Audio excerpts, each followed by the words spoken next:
We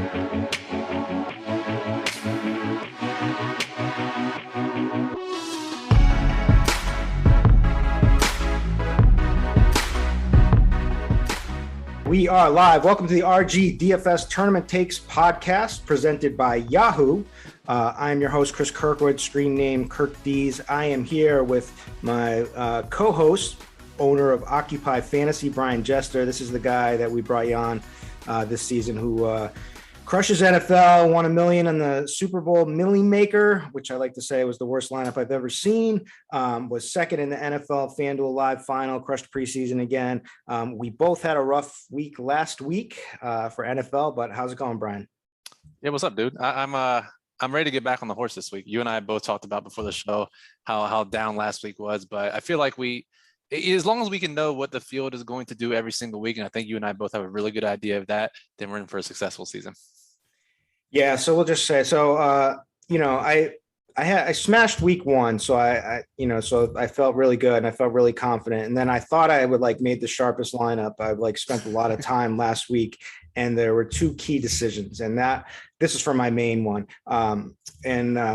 The decision number one was I wanted to fade Najee Harris because I just didn't think that I still think that Ben wants to do nothing but pass, and I think their offensive line is a mess, and that I just don't think he's going to be very efficient. So I thought that was a good spot, and it was looking like a great spot until that stupid touchdown catch that he got. What I did is I played Mixon instead of him. And Mixon was bad. I mean, their offense was just pathetic. And then the main decision, I was like, Cooper Kupp is going to be so chalky. Indiana, I liked them. We both talked about how we liked them on the show. And the Colts, you can attack them through the middle, so it made a lot of sense. But I just didn't think that he had the same type of ceiling as a Keenan Allen had. And I knew nobody was going to play Keenan Allen because he was $29. And so I finagled a way to get up to Keenan. I played Amari, and I could have played Cooper Kupp, but I played Amari and CeeDee Lamb. So I basically had the wide receiver stack, and I felt really good about that, but that game just didn't go off, and I was drawing dead, from Cooper. It was just so tilting with Cooper Kupp. But you feel my pain there. Oh man. I mean, he just naturally had to score 40 points, right? Is the most popular receiver. It just had to happen. So, but again, you knew that he would be popular. You knew that Keenan would be not as popular. And again, if those guys have those ceiling games, it's going to be a rough week. But the way you and I have been on the same page through the first 2 weeks lets me know that we'll probably have similar results each week of the season. But so I'm curious to see what you like this week, and curious to see if we can turn it around. Yeah, and I don't like a lot this week, which is kind of funny. So it feels a lot grosser. I mean, there's not at least at the running back position, there's not any must plays this week. It feels like. So let me just knock out a couple of Yahoo. Some talk about Yahoo this year. If you're not playing on Yahoo, you're making a mistake. If you're listening to this podcast, you probably know it's focused on Yahoo. I play a ton on Yahoo. Brian's got his bankroll challenge on Yahoo. It's got they're made a lot of great changes this season. They have now single game slates on Monday, Thursday, and Sunday. Shout out to me for having a CSV error last night and getting stuck with 150 Christian McCaffrey captain lineups and just drawing dead. But they're also doing a live final this year. They do low rake. There's always overlay. This is the place to play. I've been screaming it for years. When I started focusing over there, that this is the place that you should be playing. They have their $1 million baller. It's still going. It's now up to a $20 entry. It's only got as we're doing this Friday afternoon, it's only got 7.4K entries of 50,000 entries in there, but it's all about the payout structure with this. It's 100,000 to first, 50,000 to second, 25 to third. There's going to be overlay. I had a couple of lineups that went deep, but couldn't get over the hump because I had Derrick Henry, which was, that's what you needed last week. And a couple of them got up there, but it had Amari Cooper and Higbee. I had both of those guys in my best lineup, which still made some good money, but what could have been if they just had normal median outcomes. But all right, this week we've got, again, just like last week, we got 5 games with 50-point totals or higher. The games that I'm kind of focusing on are the ones that I think will be faster paced. I mean, the Chargers Chiefs sounds nice, right? Arizona Jags, blowout concerns for sure, but there should be a lot of points. It should play fast. We've got the Tampa Bay and Tom Brady, and that they look unbelievable. Playing the Rams with a 55.5-point total. Then, Seattle and the Vikings has a 55-point total. And then we've got a couple of games that I think might be kind of sneaky. It might be a good bounce back spot for Josh Allen and the Bills against Washington. Both of those teams play a lot of no huddles, so maybe there'll be a lot of plays in there. And then the Giants Falcons seems like it could be great. It could be completely tilting because these offense could be bad, right? Like you see that both ways, right?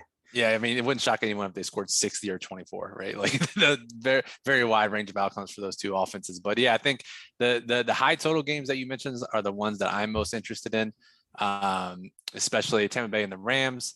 What are the other ones here? Yeah, the ones you named specifically: Seattle, Minnesota, Arizona, and Jacksonville, and obviously the Chargers and Kansas City. And a couple of these games have some specific Yahoo values too, which makes them extra appealing. Also, I forgot to mention, if you haven't signed up for Yahoo yet, use promo code Grinders25 for a free $25 bonus on your first deposit. Once again, that's promo code Grinders25 for a free $25 bonus on your first deposit. You'll get access to the no veteran contests, which are really a good thing to have. So come play with us over there. But so an interesting thing for you. So I was looking at PFF passing grades so far this season. Can you guess who number one is? Number one overall passing grade. This is on defense, right? No, for the quarterback play. Oh, number one overall. Is it Kyler? No, it's Tom Brady. Oh, go figure. which makes a lot of sense. But and if who would number two be? You'd probably guess Kyler there, right? Since I didn't. Yeah, since I guessed him, but I guess number two would be Stafford. Well, it's Daniel Jones. Unbelievably so far. This is small sample, right? We can manipulate things the best way we want to. Mm-hmm. But that leads us into talking about quarterbacks. So we're going to go like we did last week. We're going to do quarterbacks first, best values, and then kind of who our main lineup prefers, maybe talk about some deep tournament darts. We're going to do that across each of the positions until we close it out with tight end, and then give maybe a couple of stack ideas. But as I mentioned, Daniel Jones comes in at $25, and I had him written down first for the best Yahoo value. That's kind of because the criteria for, I want someone cheaper. I'm not saying he's the best play. I'm not saying he's going to be in my main lineup, but I'm definitely going to have tournament exposure to him. He could even make my main lineup. The thing I like about him is that, it's just what I say every week. It's about, you want a QB with rushing upside, right? He's rushed for 122 yards plus 2 touchdowns. Plus, he's passing well. If you believe his PFF passing grade, Atlanta defense has given up the most passing TDs so far. So this is a game that, if things break right, this, has 2 pretty bad defenses, teams that do have a bunch of offensive weapons. They are priced kind of nicely. So I do like this game environment. Were you giving any consideration to Daniel Jones? Yep, I have Daniel Jones and Justin Fields written down as the best Yahoo values. And as we've talked about through the first 2 weeks, you really want a quarterback with rushing outside, especially in your main lineups, your low risk lineups, your small field lineups. So I had Daniel Jones, he's at $25, and Fields getting the start this week, he's $23. Fields had 10 of the team's 26 carries last week. He's going to scramble a ton, so that gives him a super high floor. And I think that's probably the way to go this week, because there are a bunch of high-priced quarterbacks with high ceilings, Lamar at the very top. But, if we're playing this lineup and the typical construction that we've talked about so far, where you play a cheaper rushing quarterback that allows you to fit in everywhere else, I think, Chris, those are the first 2 guys to look at. Yep. And he was getting rushes anyway. And, that's the thing he's going to do, is he's going to run, right? And he's going to run for his life probably in this game against the Browns with their pass rush. But, that's good. I mean, we see it time to time with Kyler, when he's back there and the pressure comes on, he does a nice juke and he gets out and he racks up at least like 10 yards on the, and that just happens all game and it accumulates. So I do. Plus, Tyrod Taylor was carving this defense up too. So, there is potential upside. He also threw what should have been a touchdown pass to Allen Robinson, who made a drop uncharacteristically of him. So that, people would be feeling a lot better. But so maybe he gets overlooked a little bit. I had him written down number 2 too. So we're kind of on the same page there. Those are the only two kind of the cheaper priced QBs that I really have interest in. I'll play some others because that's just the nature of the game.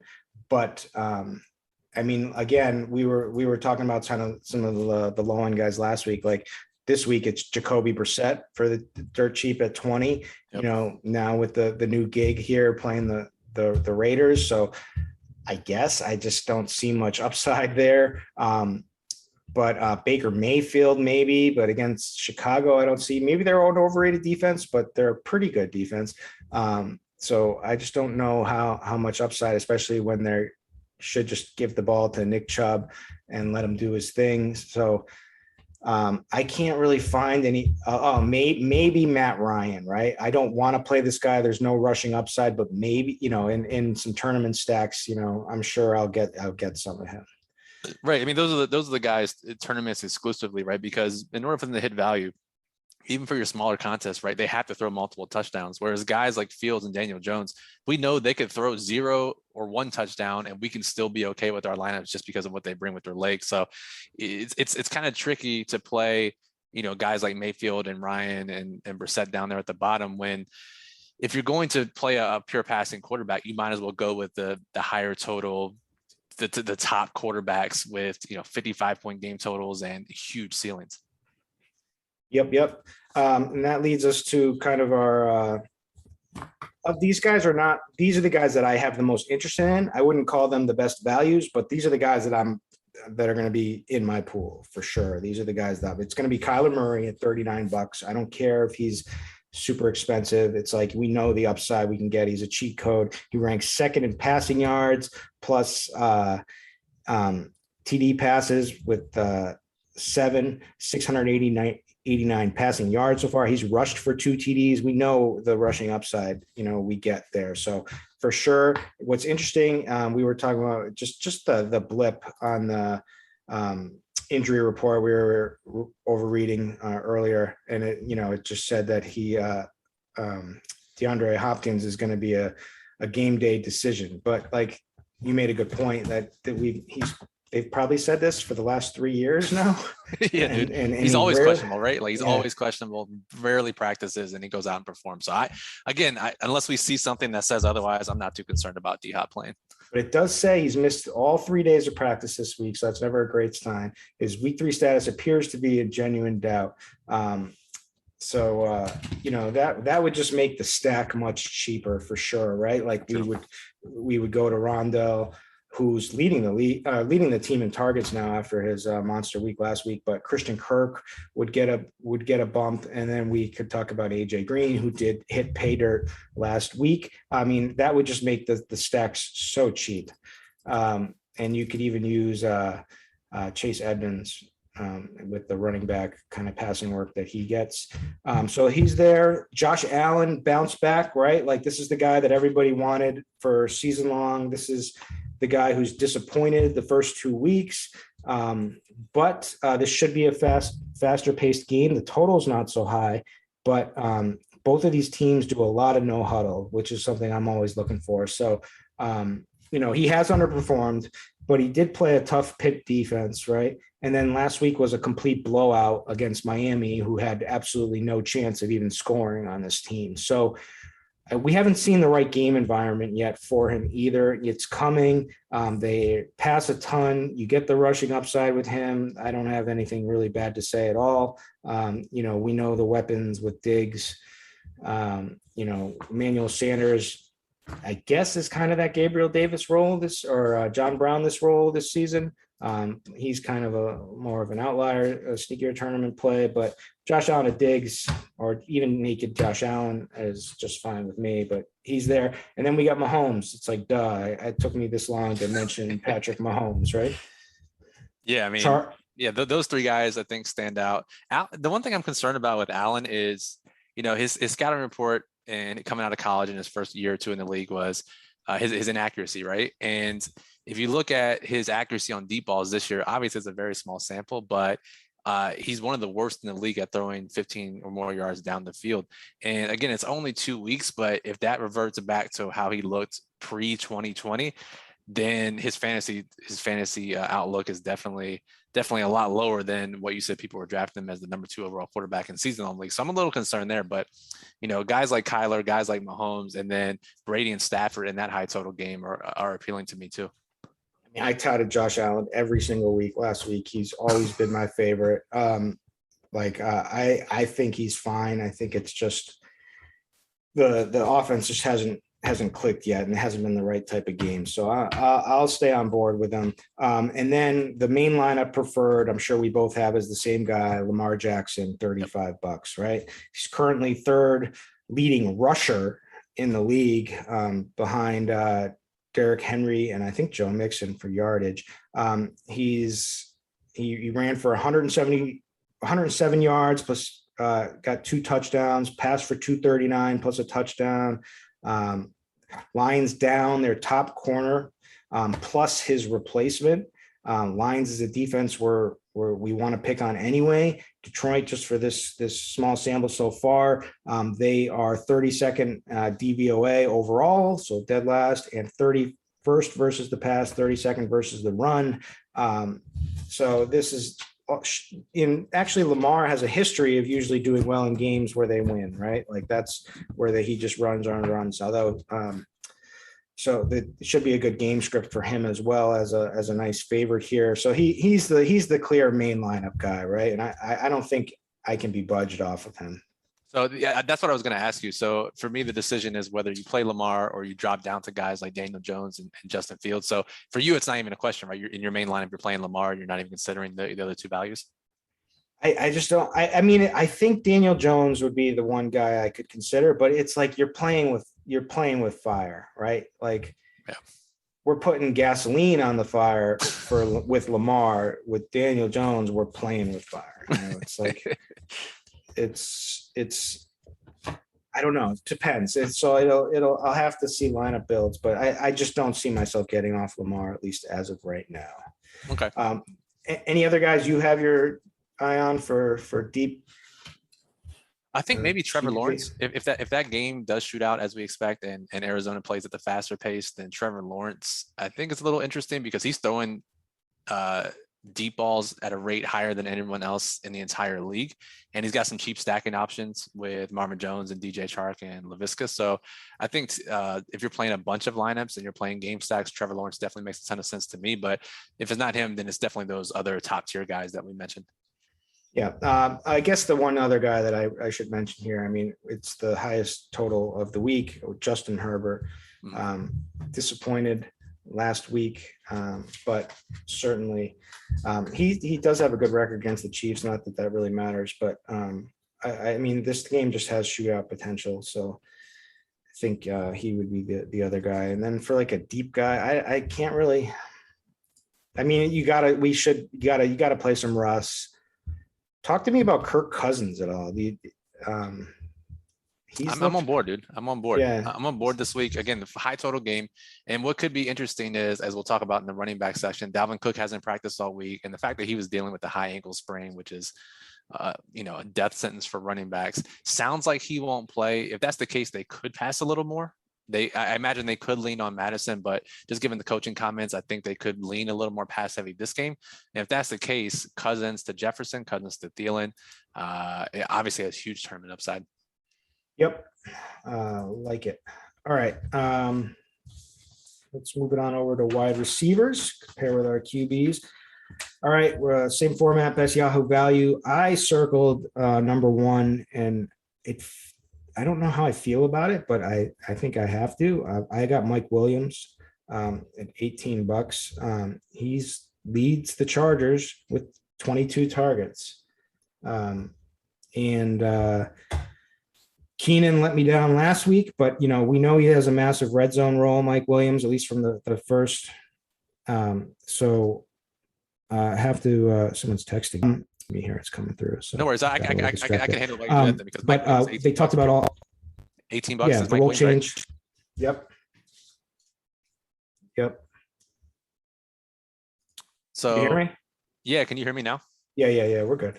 Okay, so but yeah, Mike Williams, 18 bucks, and his role has changed a bit. He's not being targeted as much downfield as he was in recent years, and that gives him a little bit of a higher floor. And I agree, like you, he was one of the first guys I circled, as well as Chris Godwin at 22 bucks, especially with Antonio Brown being ruled out. Yep. So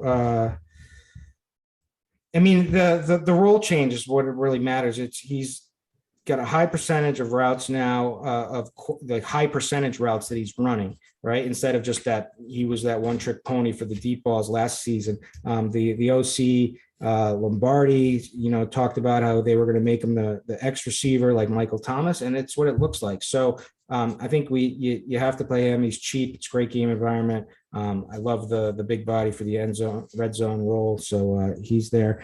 Now, the second guy I had written down, and this is, I'm not sure about this. So I wrote down Chris Godwin, right? Because Antonio Brown's out, should be out. And this is another good game. He leads the Bucs in targets, catches, plus yards. The thing that worries me is I don't know what they're going to do with Ramsey. Are they going to put Ramsey on Evans? Are they going to use him more in the slot like they've been doing this season, which would then, he would probably match up more on Godwin. Evans is the same price. So I feel a little uneasy about like picking between Godwin or Evans, but I know I do want pieces of this game.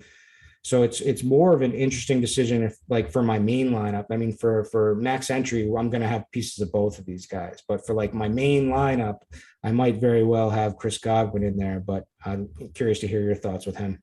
Yeah, I mean, I had him circle as the best value too, right? If you just look at any projection system and you sort by projected points at receiver, Godwin's price stands out where everyone else in the top 10 of projected points at the position this week is, $29 or higher for the most part. So from that, again, if we're looking at pure Yahoo values, that's where Godwin stands out, right? Other sites, he's not as pure of a value. So for me, if we're playing main lineups and we're looking at the best Yahoo plays, I'm not as concerned with things like Jalen Ramsey or whatever may be. Just from a pure value perspective, he's the guy.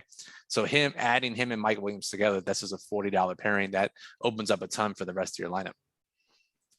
Yep. I'm just worried if I'm going to have like all my action, on one, like most of my action on one main line, it's like it could be Mike Evans, like over Godwin. That would really tilt me and ruin my day. So that's what I'm just trying to avoid, ruining my day after last week. All right. Next value I got, this is a cheapie. I got Mecole Hardman for $11 running around on 81% of dropbacks. Mostly from the slot this year, led the team in targets last week, which was a clear anomaly because Tyreek Hill was just, they sold out to stop Tyreek, but he's the clear wide receiver too. Now there's a huge drop off because really they have two wide receiver ones, and there's Tyreek Hill and Travis Kelce, and so that's always the main preferred. But it looks like Hardman is getting his chance this season. We know this guy is a burner. We know he can rip off a massive touchdown play. He's $11, right? So like you can do a lot with that. So I got him. What are your thoughts there? Yeah, Hardman's one of the top guys for me. It's we don't get as many mispriced guys this week like we did in week 1 at the bottom here, but Hardman's up there for me. Darnell Mooney is pretty cheap, and if you go the Justin Fields route, that provides a very cheap stacking option. Laviska we talked about, who's had the craziest stat line last week where he had a rushing attempt and 7 targets and finished with -3 yards, which I don't know if you'll ever see ever again. But again, for $13 to get 7 targets is pretty hard to find. And then I guess Henry Ruggs, if he's got a deep role, 5+ targets a game at $12, he's another guy that I circled. But I do agree. I think Hardman's definitely the best value play, especially in a huge game total. But those other guys do provide salary savings as well. Yep. All right. My next guy, and I love this guy actually, because I don't think he's going to get much play this week. And he pairs beautifully with my man Lamar, right? Is Marquise Brown, right? So he's electric. We know that he's got the speed, but he's always disappointed off and on big games, and then just never hasn't had the consistency. So far, he's had 6 catches and a TD each week.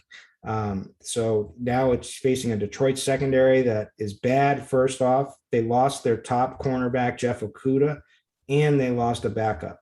So this is a depleted, terrible secondary. They're on my sheet of paper that I have, that I always keep on my desk right here, proving it, showing you. They're the defenses I want to attack. So that is where I'll be going. What are your thoughts? Yeah, Hollywood's so interesting because the team doesn't pass a lot, right? But his target share is crazy. Like I think it was 40% in week 2, and a lot of people don't really consider Marquise Brown as a consistent option, but he's had a touchdown or 80 or more yards in like 10 straight games. Eight touchdowns in his last 8 games. Like this guy, when he's on the field and playing, he has a rapport with Jackson. And even if the team is not throwing a lot, most of the targets are going his way. So I agree with you, especially if you're playing Lamar. He seems like the best stacking option. And he doesn't pop up as like a value by any means. But again, the upside, the floor, and the pairing with Lamar is there. So I like that call. And he's just in that nice little $19 price range.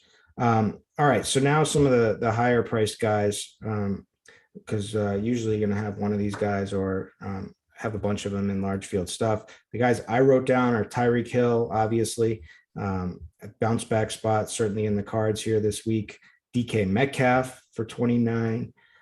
Seems a little expensive. Tyler Lockett is now priced up, so maybe we should talk about each of those guys.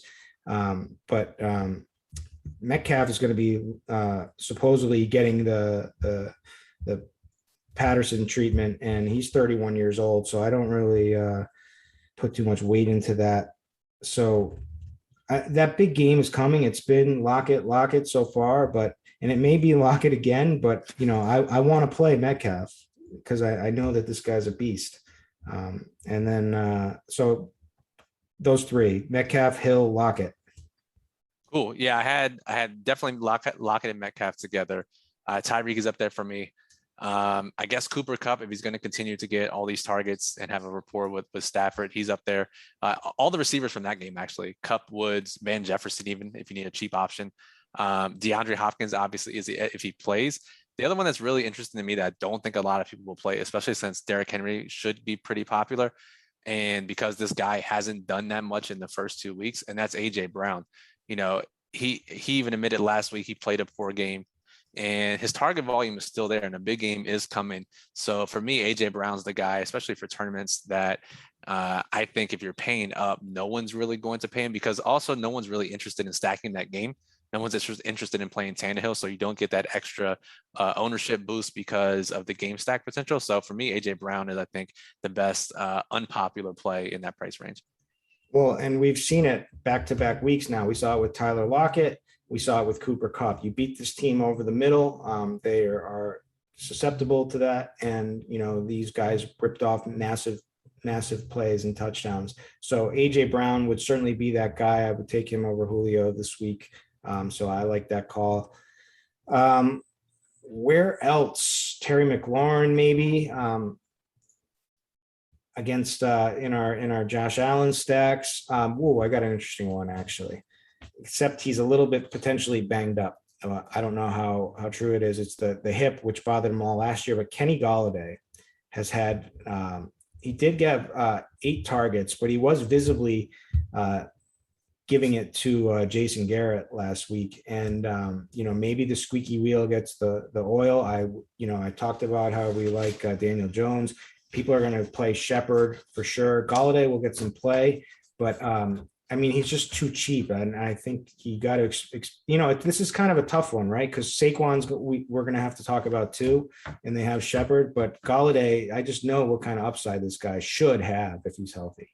Yeah, $16, right? Like that's pretty cheap. And if you go the Daniel Jones route, it makes a ton of sense, because I think Golladay, even though Shepard has done well the first 2 weeks, Golladay is that high value target guy down the field and in the red zone. So I like that call a lot. The other guy that I haven't mentioned that neither one of us mentioned is Justin Jefferson, who hasn't had a big game yet either. But if they're throwing more than we expect and in a 55-point total game, Justin Jefferson is another guy that could lead the slate in scoring, and he won't go nearly as popular as he should be.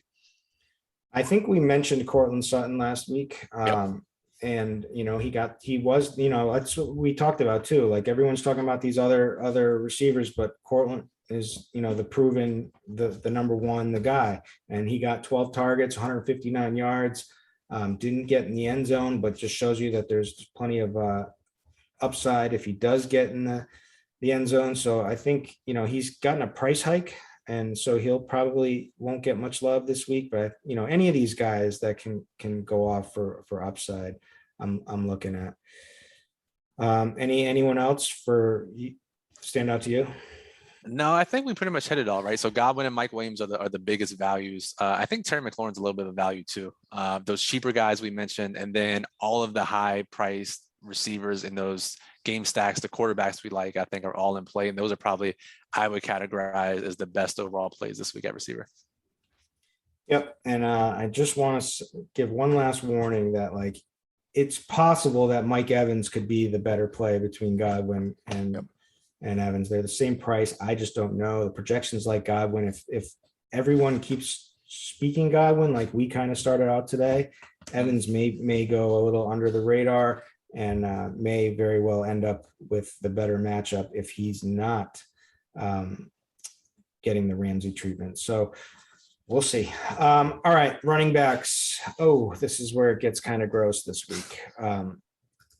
There's just so okay, so I'll just go right off the bat. I'm just going to list the three values that are standing out. And this is from a projection standpoint, and some things that I look at. And it's Mike Davis for 15. So that's gross already, because we're now seeing Cordero Patterson rip into his snap share, rip into his touchdowns, rip into his catches. So, he got 67% of the snaps, ran 28 routes, 16 touches, versus Patterson, who got 37% of the snaps, ran 15 and 12 touches. But Patterson got the touchdowns. Patterson's clearly on the upswing. Davis is on the downswing. There was a report today that said it could be a 60-40 split going forward. In the Falcons backfield. So that's all concerning. He's $15. He's cheap. It's a good game environment. Giants 27th in DVOA overall, 23rd versus the run. So Mike Davis could have a good game there. So I have that one down. And then I have Najee Harris written down, which I'll touch on in a minute, and Clyde Edwards-Helaire written down. These are $15, $19, and $16 plays. All stand out as good value, all have warts to talk about. So after my Mike Davis spiel, what were your thoughts with him?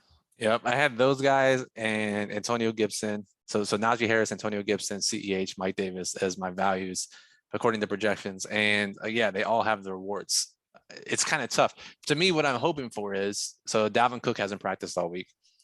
If he's out, Alexander Madison, who's gotten like 70% of the workload when he's gotten a start in the last 2 years, he's only $14. So I'm praying that Cook is out and the clear value becomes Madison. And then we can play him, who's going to get way more snaps and more efficiency probably than these other guys in better game environments. So if Cook does play, then we're forced to play some of those other guys. I guess to me, I would rank them Najee, Gibson, CEH, Davis, but it's all tough. It's all tough down there, and it's not like the last couple of weeks where we've had very easy plays to make it running back.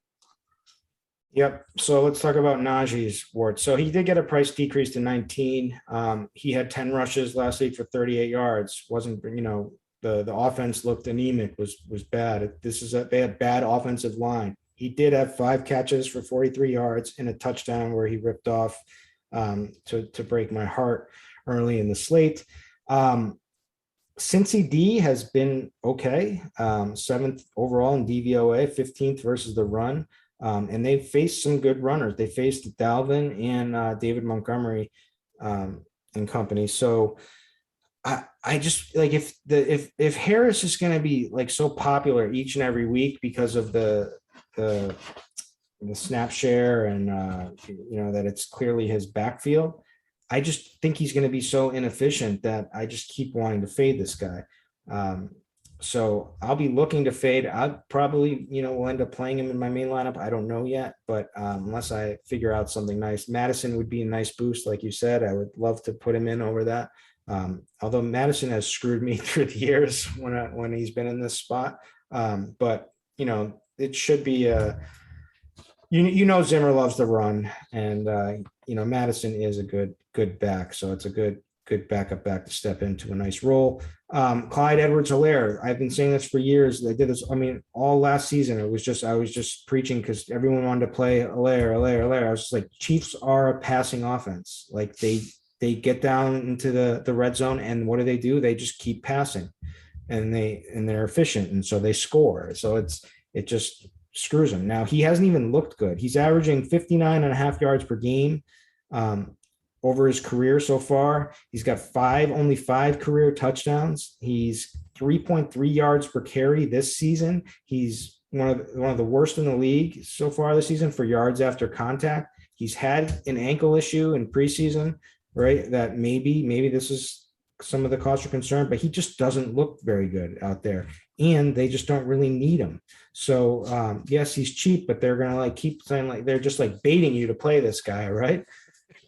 Right. It's just like how cheap can they if there's gonna make him $10 next week and we're still gonna be having the same conversation. It's really tough. Because Gibson, CEH, Davis, right? All these guys are either in some sort of timeshare or inefficient, and Najee too. The one thing about Najee, right? It's hard for me to fade volume, and even if it's inefficient volume, that gives you a really high floor. And the fact that he's getting red zone, where he has 6 red zone opportunities this year and hasn't scored a touchdown inside the red zone, so that possibility is still there that he hasn't realized yet. And so for me, he's the best option of the group. But I guess so. The big question is, right? If you're not playing these guys, or you're not comfortable playing these guys, how do you get up to Henry, Kamara, those types of guys? Yeah, so I think I would choose Henry over Kamara,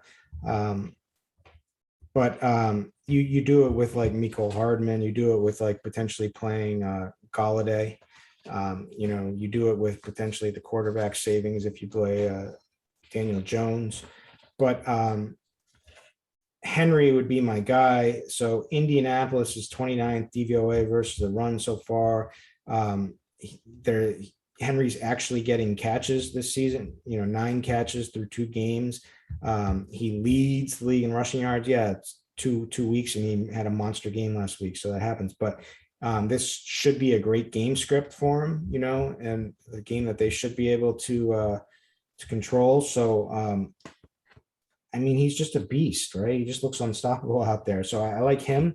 The next guy I have written down is Saquon for 24. I know he's cheaper relatively on FanDuel, and people are going to reach the plan there, but I think we're there. I think it's coming for him to the upside, right? So basically, everyone talked about in the Twitter, it was very popular last week, early, because they had the early game that people were over projecting Saquon, and that he was going to see even less work than he did the first week, but that didn't happen. He outtouched Booker 15-3, but he was on the field for 84% of the snaps, 72% route rate on passing plays. He now gets 10 days of rest. So basically his snap rate went from 48% of the snaps to 84%. So he basically looks back to me as the guy. And I think that he should be going forward, especially with that 10-day rest. So I kind of want to be early on him, and $24 is certainly kind of that range, which makes him very playable. So what are your thoughts with Saquon?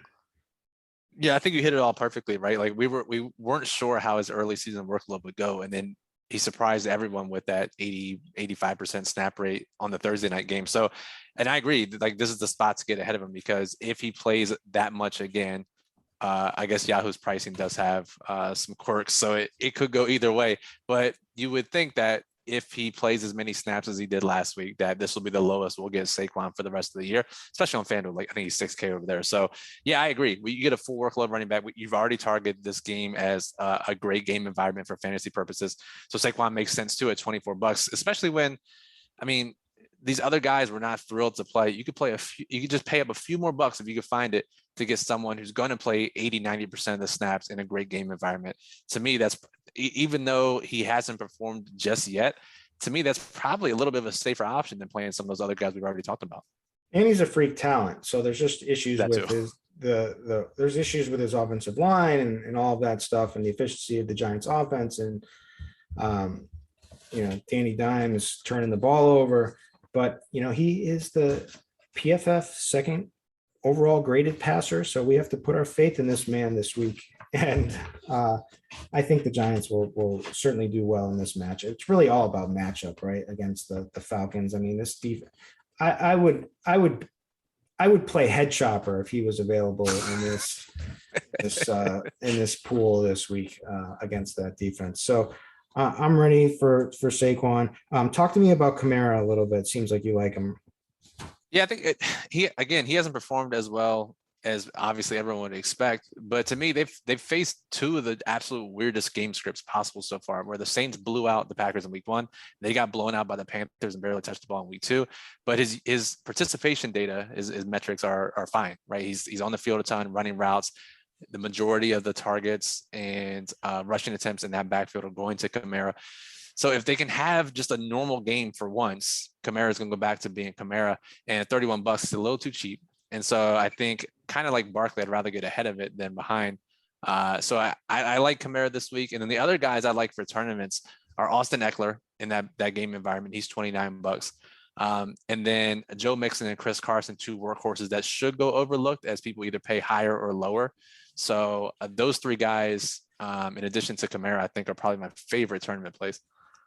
Yeah, I almost forgot about Eckler. He got some goal line carries last week. So that was really nice to see. So he's just so uber talented in every position. Like if he's going to get goal line work, then we really have no reason not to play this guy. His price is a little high this week, but then ownership should certainly be down because of that. But because that was the knock on him, right? Like he didn't get goal line work, and then we were kind of concerned after week 1 because he had 0 targets, but he was back getting targets last week and still getting goal line work, which is all you can ask for. Yep, I'm there. All right. Anyone else here that I'm missing? So we let Kenyon Drake revenge. Can I interest you in $14?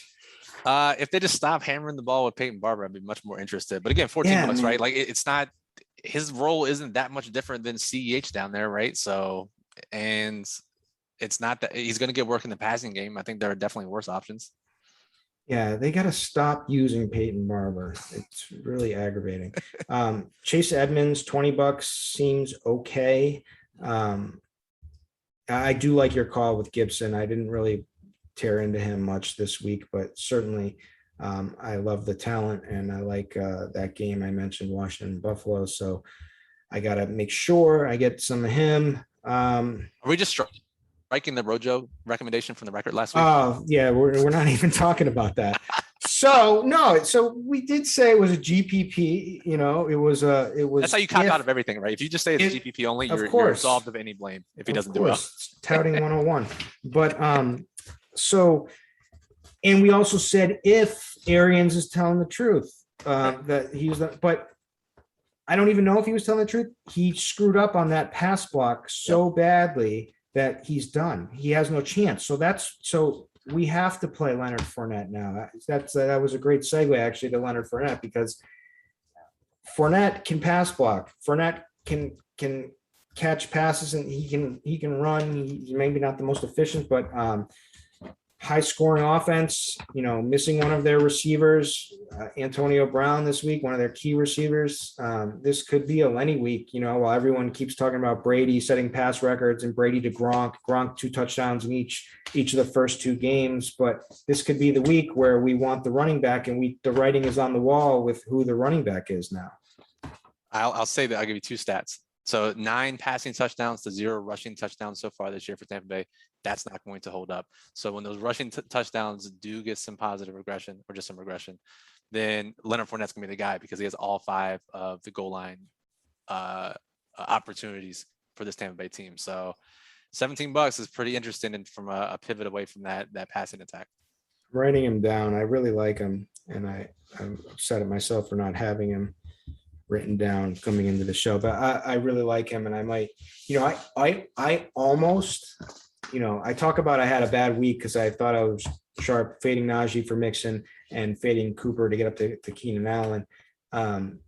I almost went Rojo in my main lineup for cash and everywhere. I was almost convinced myself. Then luck, like it didn't matter. I would have lost this. Actually, I would have lost 100% instead of 50%.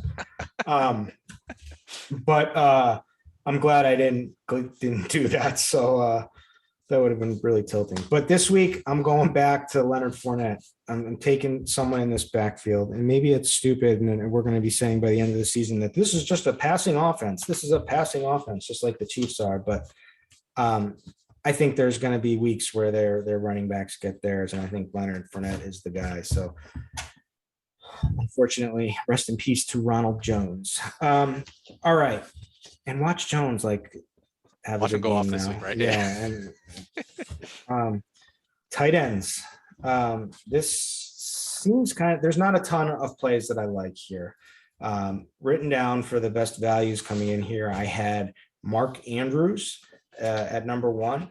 And again, there's warts here. So Mark Andrews, I wrote down. I like Hollywood Brown better as a pairing. To me, Mark Andrews looks stiff as a board out there. That's just like my eye test. I know he's from the usage, all the numbers are there. He's 6th in route runs for tight ends. He should be the wide receiver 1. He hasn't been so far. So I don't know. But, I do want to pair someone with Lamar. Initially, I was looking at Andrews, but then I kind of came around to Hollywood Brown. But certainly he's not out of question for me for making my main lineup at this point. But I'll probably end up with Kelsey. But Mark Andrews, I've written down. I have Tyler Higbee written down as a bounce back candidate. He's cheap. He's $16. He got 100% of snaps. Unfortunately, we don't get fantasy points for snaps, but they're a good indication of what to come. And then I have Gerald Everett. So those are like the cheapies that I have written down. What are your thoughts with those 3 guys? This position is kind of gross too at the bottom, right? So Kelsey's up there for me. I like Andrews. I think if you're playing in that middle range, he's the guy I would target. I had Austin Hooper written down, and I'm not thrilled about it, but Jarvis Landry is out. Odell Beckham is returning this week, but he's run 33 routes so far. He's caught all 8 of his targets. It's not a sexy play by any means, but he stands out from a projection standpoint if you have to punt the position. There are a couple other guys down there. I'm not super thrilled about it. I think I would try to find a way to pay up if I could. Yeah, it doesn't seem the week, but there are some plays. So first off is what's the injury here? I was looking at Noah Fant. Limited practice on Thursday, questionable against the Jets. There's like this price range here. There's certainly some guys we can go to. The bottom end, you said Hooper, I was scared to mention, but I did consider mentioning him. So that counts for something. I'm glad you took the bait there when I held off. But Jared Cook at 16 certainly could, in that game environment, could be good. That 16 range has a few plays. Wouldn't shock me if any of these guys have big weeks, like Tyler Higbee, Jared Cook, and then up in 19, there's 2. There's Kyle Pitts in that game, which we like. Atlanta, New York Giants. Pitts certainly looked like a wide receiver 1 last week. He didn't have a massive game. Tough matchup for sure against Tampa Bay, but did have 6 targets, 5 receptions, 73 yards. You just watch a game with him and you just can see the potential, right? So everybody sees the potential. It's going to happen at some point. He's there with Mark Andrews in that 19 range. Now we get into the plays where I actually like, and there's 3 of them. The top is Travis Kelce, $33, 8th in receiving yards so far, again amongst everybody, wide receivers, tight ends, second in touchdowns against all tight ends and wide receivers. This is a wide receiver one. It's stupid. I even have to talk about him. He's just an obvious tight end number one. So he's the top guy for me in that game environment for sure. Then I love TJ Hawkinson because he is a legit wide receiver one. And then I could get behind an overpriced, but is he overpriced? Darren Waller bounce back spot this week. Basically I'm looking at is Travis Kelce, TJ Hawkinson, and Darren Waller are all legit wide receiver ones this season. Yeah, I totally agree. I think, and Kelsey's a little bit cheaper than he was in week one. Waller got the price increase from last week, and I think everyone's down on him because he was pretty popular last week and he just didn't get 19 targets like he did in week one, but he's a guy that's going to get consistent targets in this offense. So I think Waller's a great play. Hawkinson's probably the best pivot of that range. I don't know how many people are going to play him. I'm just trying to think because to me, it seems like there's not a ton of value at the bottom. If you're not paying up for Kelce/Waller, then I think the value range is that 16 to 19 range you talked about with Cook, Higbee, Kyle Pitts, Mark Andrews. Like that's the sweet spot, I think, for tight end this week. And that leaves Hawkinson in the middle in no man's land. So for me, for tournaments, Hawkinson's probably the best overall play because his usage is incredible, right? There's no true number one receiver. There's no true period receiver there. And Goff is targeting him nonstop. So Hawkins is probably the best overall tournament play. And to me, the big decision for your main lineups is whether or not you can get up to Kelce or stick in that sweet spot range. And he's a bring back for our Lamar. So that's going to pump his ownership up this week, probably, at least in the main GPP. But he's tied for first in catches with 16 this season. He's tied for 11th in targets with 19. He's got 163 yards, 2 TDs. He is the go-to guy. Goff just locks in on him. He also has a decent matchup by PFF grades. So this is a good spot for him. So he's probably like my GPP pivot. Like Kelsey's probably my main lineup guy. And then for the baller, I'll probably have a pool, I'll open it up as we go, but right now it looks like Higbee, Andrews, Everett, Pitts, and Waller. And then I don't know, do you have any I got to write down Hooper because you said I'm not me, so I can blame you and play him. As long as you take the Rojo blame from last week, I'll take the Hooper blame this week. Yeah, you did that. So I mentioned him. You were like, I was scared to mention him. Yeah. So we're 0 for 1 in those plays so far. So buyer beware on Hooper this week. You were super sharp. So you were like smart enough not to mention him. Logan Thomas, 100% of the snaps. Correlates with Josh Allen. No one's going to pay $20 for him. He's going to be extremely low owned, but certainly I can get behind him. I don't know who else I'm missing here. It's rough, man. There's not much else that I'm excited. Like maybe Jack Doyle, like that range, but nothing. To me, I'm trying to get up to $16 or higher if I can. Yep. Did you just say Jack Doyle? I said Jack Doyle. I didn't feel great about it, but I said Jack Doyle. Good. Everybody, remember that next week. All right. So that's a wrap. Who's your favorite stack? So one lineup. This is what we've been doing. One lineup, $1 million baller. Got to get a little different. You're playing. You're in the bathroom. You're making a lineup on your phone because that's where I do my best work. By the way, is in the bathroom. Who are you choosing? For me, it's going to be Mahomes with Kelce and Hardman. And then I'll run it back with probably Mike Williams, which seems kind of chalky, but I think, those 4 in one lineup on Yahoo won't, as a 4-man pairing, won't be that popular. So for my one single baller lineup, that's where I go with. What about you? Yeah, since I'm doing 150, I'm not even going to mention that. I'm just going to let you have that one. And I'm going to take one I actually like. And for me that I love actually, and it's going to be chalky. It's going to be Lamar and it's going to be Hollywood. and it's going to be coming back with Hawkinson. That's my favorite stack. And if I have to get, I'll take a quick peek here. If I had to do one, and I would probably, I don't think Justin Herbert's going to get a lot of love this week. So I would go, did you just say that? You said Mike Williams, the other side. Yeah. Yep. So I'll take the other side and I'll say Justin Herbert with Mike Williams like you. And I'll say Tyreek instead of Kelsey because Kelsey's going to get a massive amount of ownership because he's the clear best tight end play. So that would be the way that I play that. So we're both going to that game and it has the highest total. All right. Any last thoughts or words?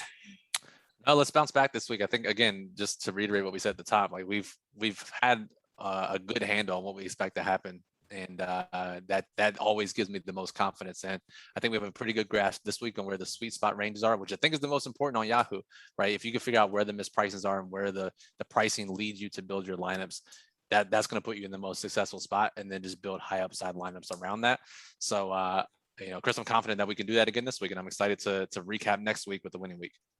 Yeah, definitely. So I'll give my 2-cent Yahoo spiel. So like, that is the way to play Yahoo. Like you don't have to get too crazy. There's always good plays and you can just differentiate just enough. You can take some of these like popular builds and you can tweak them just a little bit and that can get it done in a tournament. The field is a little bit softer than DK. The pricing is a little bit softer than like I said, like DraftKings. So you can just, with just identifying who some of these best value plays and who's going to get a lot of this ownership, like we've been doing, talking about some of our favorite plays and also some of our favorite pivots can be just enough what you need to take down a tournament. So yeah, I'm excited as well.